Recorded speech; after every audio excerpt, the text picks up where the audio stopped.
Everyone, তো দিদি phone করে বললো যে আমাদের বাড়িতে আয়। তো আমি ভাবলাম হয়তো কী জন্য হয়তো ডাকছে, তো এসে দেখলাম যে ও আজকে তো রাখি পূর্ণিমা, তো রাখি বাঁধবে বলেই আমাকে আর কি ডাকলো।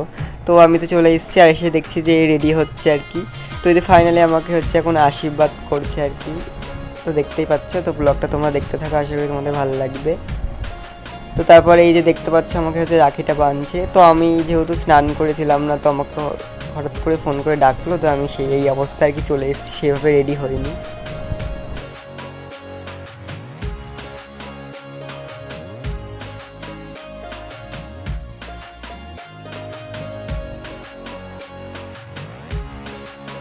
এটা খাওয়ার সময় বললাম যে একটু ভেঙে দিতে অল্প করে, তো আমাকে দেখতে পাচ্ছ পুরো মিষ্টিটা আর কি মুখে দিয়ে পুড়ে দিল আর কি। তো ওটাই আর কি আমি খেলাম।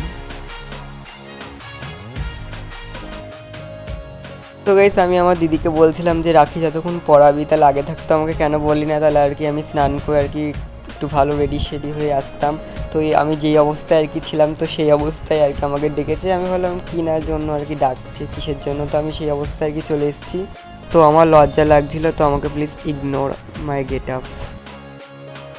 পাখিটা খুবই সুন্দর। সো গাইস, আমার ভাই গেছিলো একটা বন্ধুর বাড়িতে, তো ওর দিদি হচ্ছে রাখি পরিয়েছে। তো দেখো, এ একটা রাখি আর একটা মোট দুটো, মানে ও যেহেতু দুটো দিদি, তার দুটো দিদি আর কি ভাইকে রাখি পরিয়েছে। তো রাখিটা কিন্তু খুবই সুন্দর আর কি। তো আমার দিদিরা যেহেতু আসতে পারেনি, তো সেই জন্যই আর কি, নাহলে আমার দিদিরা এসেও পড়াতো। তো ভাই আমার জন্য একটা রাখি কিনে নিয়ে এসছে। তো ভাই বলছে রাখিটা নাকি আমাকে পরিয়ে দেবে। তো এই দেখো, আমার ভাই এখন রাখিটা আমাকে পরাবে। তো ভাই এখন আমাকে রাখিটা পরিয়ে দিচ্ছে। তো রাখিটা খুবই সুন্দর ছিল।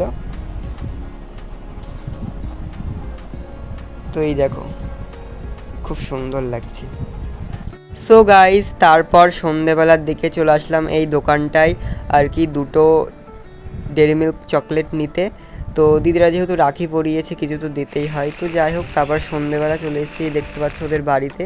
তো চলো দেখা যাক যে ওরা কী করছিল। তো দেখতে থাকো ভিডিওটা তোমরা।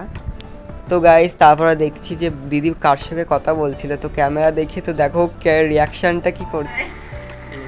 একটা তোর আর একটা তোর দিদি, ঠিক আছে। ওই রাখি পরিয়েছিল সেদিন, আমি কবে দেবো সেদিনকে ঘুমিয়ে পড়েছিলাম, আর কালকে এসে রাত হয়ে গেছিলো, তো আজকে দিয়ে গেলাম, ঠিক আছে। গাইস, ওদের বাড়িতে এসে দেখি যে বারোটা নেই, তাই ছোটার কাছে আর কি দিয়ে গেলাম। তো দিদি রিয়াকশানটা দেখেছিল, মানে ক্যামেরা দেখে এরকম করছিল।